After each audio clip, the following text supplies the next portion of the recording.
जिस पुस्तक को लेकर के बहुत विवाद हुआ था, परम पूज्य बाबा साहब ने जो पुस्तक जलाई थी, प्रत्येक वर्ग की महिला को गुलाम बनाने के तरीके लिखे, संपूर्ण विश्व में योग्यतम व्यक्ति माने गए, तो वास्तव में वो भगवान के ही समान है। शायद ही कोई व्यक्ति भूल पाएगा बाबा साहब के ऊपर की गई टिप्पणी। इसलिए लगातार ये समाजवादी पार्टी इसको आंदोलित रखेगी। जनता निश्चित याद रखेगी। जन जागृति करते हुए गृह मंत्री की जितनी भर्त्सना की जाए वो कम है।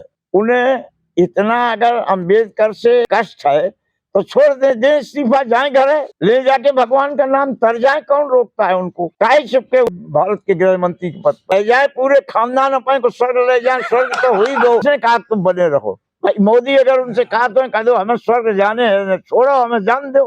कागले बांधे मोदी जो पैसा। आपको क्या लगता है अमित शाह जी इस मुद्दे पर माफी मांगेंगे?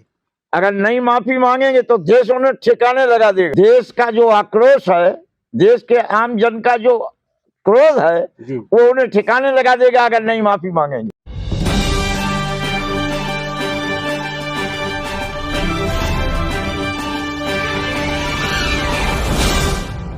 नमस्कार, जय भीम, जय भारत, जय संविधान, जय विज्ञान।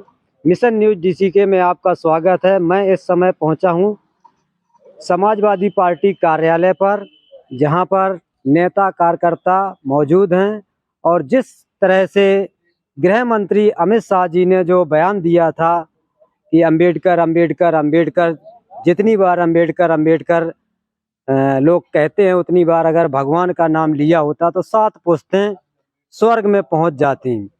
तो हमारे यहाँ पर समाजवादी पार्टी कार्यालय पर मैं पहुंचा हूं और यहाँ पर काफ़ी नेता कार्यकर्ता लोग जो हैं उपस्थित हैं। बात करने का प्रयास करेंगे, कैमरा पर्सन से कहेंगे दिखाइए जरा, और क्या समाजवादियों के अंदर बाबा साहब की विचारधारा को लेकर जिस तरह से माननीय अखिलेश जी यादव जी ने जो इस मुहिम को सबसे तेजी से जन जन तक पहुंचाने का प्रयास किया, तो यहाँ जो कार्यकर्ता नेता हैं हमारे साथ, सभी से थोड़ा थोड़ा बात करेंगे। तो चाहेंगे सभी लोगों से, सभी लोगों को दिखाइए, कैमरा पर्सन दिखाइए। यहाँ पर आलू और चटनी चल रहा है और 9 वर्ष की तैयारियां चल रही हैं। तो हमारे साथ अध्यक्ष जी हैं, अध्यक्ष जी से बात करेंगे। सर नमस्कार। जी नमस्कार। जिस तरह से गृह मंत्री जी ने ये जो बाबा साहब का अपमान किया है राज्यसभा में, उसको समाजवादी पार्टी और जो औरैया जनपद के समाजवादी नेता कार्यकर्ता हैं वो किस तरीके से लेते हैं? 17 दिसंबर को राज्यसभा में देश के गृह मंत्री माननीय अमित शाह जी ने जो परम पूज्य बाबा साहब के बारे में हास्यास्पद और बहुत ही खेदजनक टिप्पणी की है, उस पर मैं यही कहना चाहूँगा। इससे पूर्व में मैं अपने जनपद की ओर से विरोध प्रदर्शित कर चुका हूँ। राष्ट्रपति जी को संबोधित ज्ञापन जिलाधिकारी महोदय के माध्यम से भेज चुका हूँ। और सबसे बड़ी दुखद बात यह है कि जिस लोकतंत्र को जिंदा करने के लिए परम पूज्य बाबा साहब का बहुत बड़ा योगदान है कि इसके पूर्व में ये व्यवस्था नहीं थी। राजा का बेटा हुआ करता था। इस व्यवस्था को बदल करके जब बाबा साहब ने वोट रूपी अधिकार देने की पहल की, तो उस समय कुछ लोगों का मत था कि नहीं, वोट का अधिकार उन लोगों को मिलना चाहिए जो कम से कम हाई स्कूल पढ़े हों।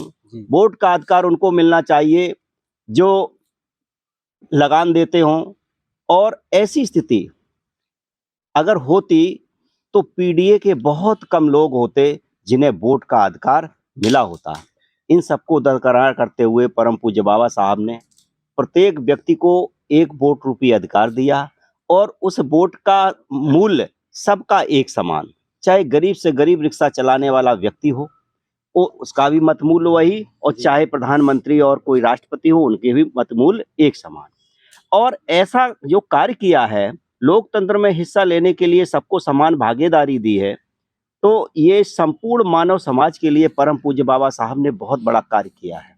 इसी के साथ महिलाओं के लिए अगर कहा जाए कि बाबा साहब भगवान थे, तो वास्तव में भगवान उनको कहा जाना चाहिए, क्योंकि किसी भी वर्ग की महिला को पहले चार दीवारी से निकलने का कोई अधिकार नहीं था, और जो वोट का जो अधिकार था, जो अपने देश में बाबा साहब ने संविधान के लागू होते हुए एक साथ महिलाओं को भी अधिकार दिया, ऐसा अन्य देशों में नहीं था। स्विट्जरलैंड में तो अभी 1971 में आकर के ये महिलाओं को अधिकार मिला वोट का। और इसके अलावा भी जो संपत्ति में अधिकार महिलाओं को दिया गया है, जी ये बाबा साहब के संविधान के कारण अधिकार मिला हुआ है।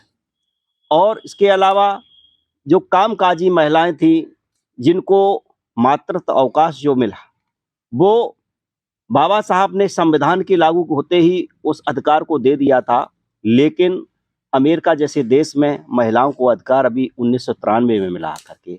तो कुल मिला के ये कहें, या हम और चर्चा अगर कर दें कि जिस पुस्तक को लेकर के बहुत विवाद हुआ था, परम पूज्य बाबा साहब ने जो जी। पुस्तक जलाई थी, उसके पीछे ये कारण नहीं था कि उस पुस्तक में कोई दलितों के अहित में बात लिखी हुई थी, इसलिए उसको जलाया गया था। असली बात थी, उसमें प्रत्येक वर्ग की महिला को गुलाम बनाने के तरीके लिखे गए थे, इसलिए परम पूज्य बाबा साहब ने उस पुस्तक को जलाया था।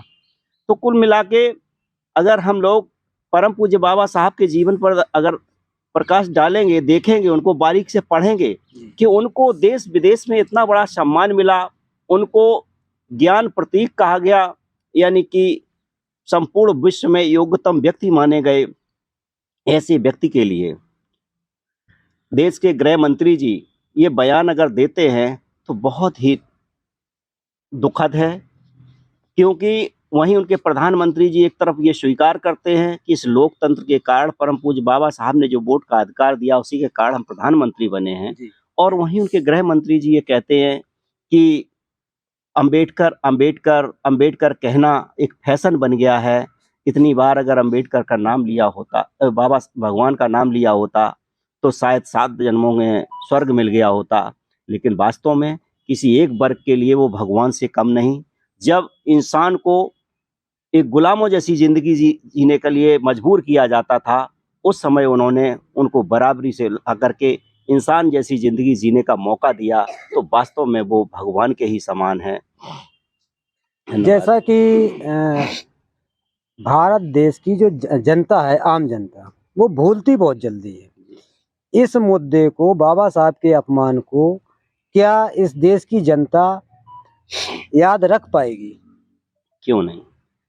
जब ये देश ही उस संविधान से चल रहा है जो परम पूज्य बाबा साहब ने लिखा है, उनके संविधान को कोशिश ये की जा रही है कि शिथिल किया जा रहा है। उसमें जो लिखा गया, उस संविधान समीक्षा के नाम पर प्रयास किया जाता कि कहीं आरक्षण को डिस्टर्ब कर दिया जाए, कहीं अन्य अधिकारों को हमारा डिस्टर्ब कर दिया जाए। उस संविधान समीक्षा के पीछे यही बात है।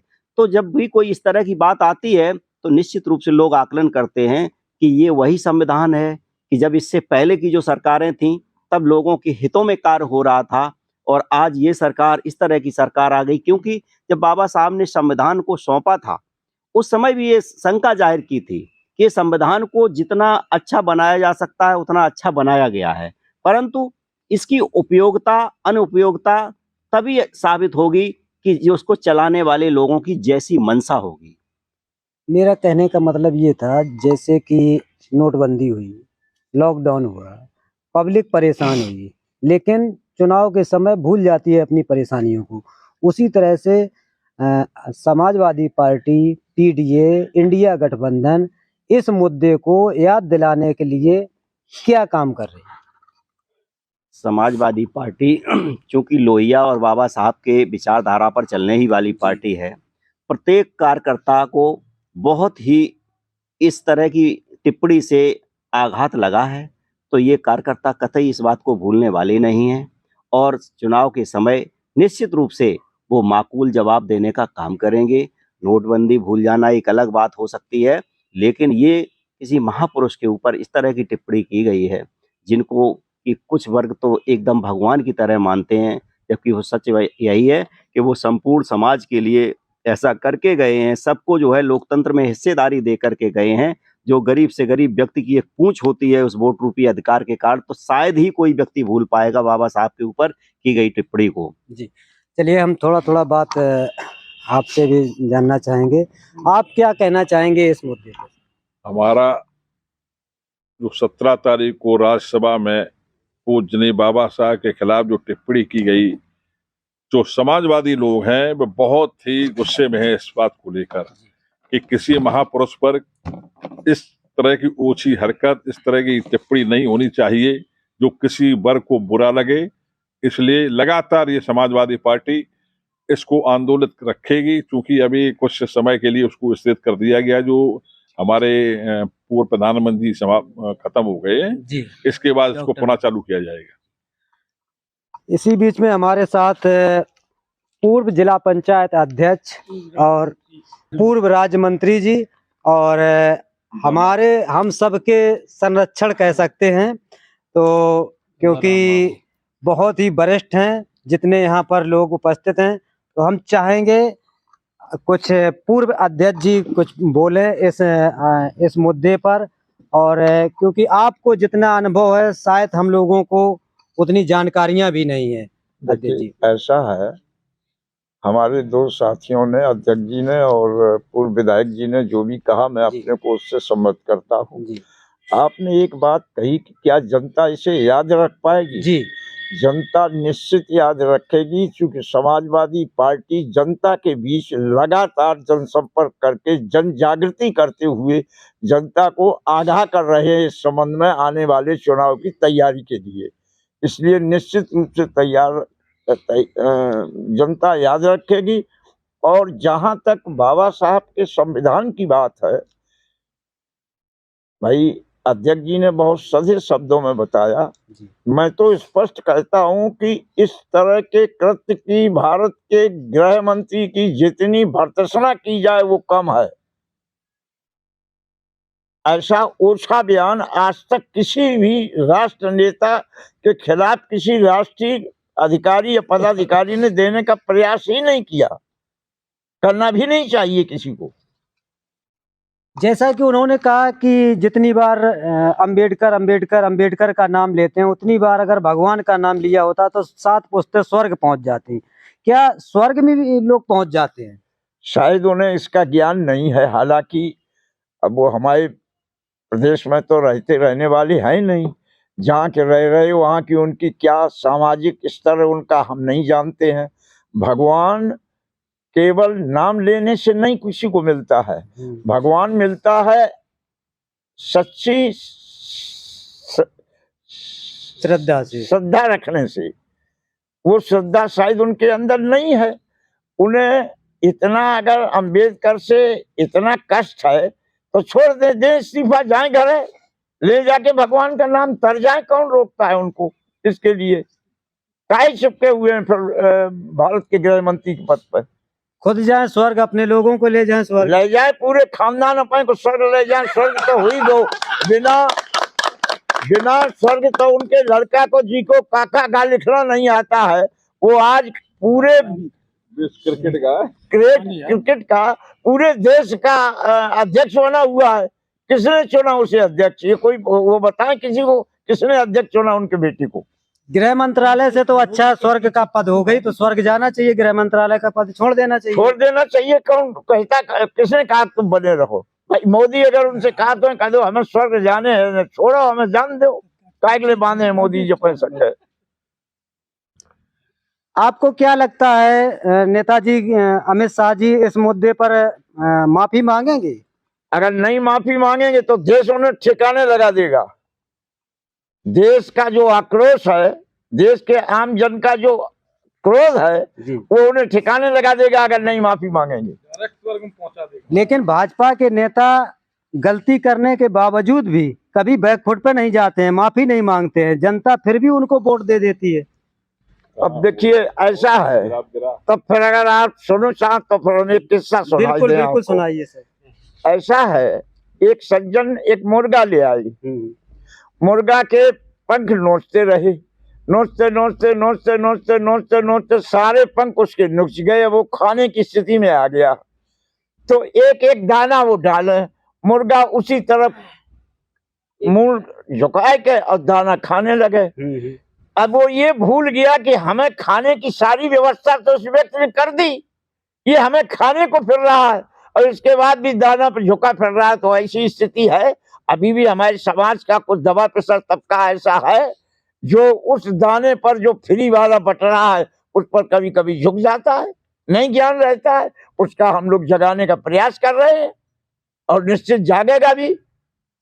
लास्ट में क्या संदेश देना चाहेंगे समाज को, देश को, प्रदेश को, क्षेत्र की जनता को? दबे पिसे तबके के जो भी लोग हैं, वो चाहे अनुसूचित जात के हों, चाहे पिछड़े वर्ग के हों, चाहे किसान हों, चाहे मजदूर हों, चाहे छोटे व्यापारी हों, हमारा उनसे ये अनुरोध है कि इस देश को बचाने के लिए उन्हें सबको जो पीडीए है इसके साथ जुड़ के चलना चाहिए और जो हमारा इंडिया गठबंधन है उसके साथ उन्हें जुड़ के आगे बढ़ना चाहिए ताकि इन बेईमानों का इस देश से नाश हो। चलिए, बहुत बहुत धन्यवाद हमसे बात करने के लिए। तो हमारे साथ समाजवादी पार्टी के नेता कार्यकर्ता थे। बात करने के लिए बहुत बहुत आप लोगों का शुक्रिया। और इसी के साथ इस वीडियो को समाप्त करते हैं। कैमरा पर्सन जूली भारती के साथ मैं दिनेश चंद्र कुशवाहा। जय भीम, जय भारत, जय संविधान, जय विज्ञान।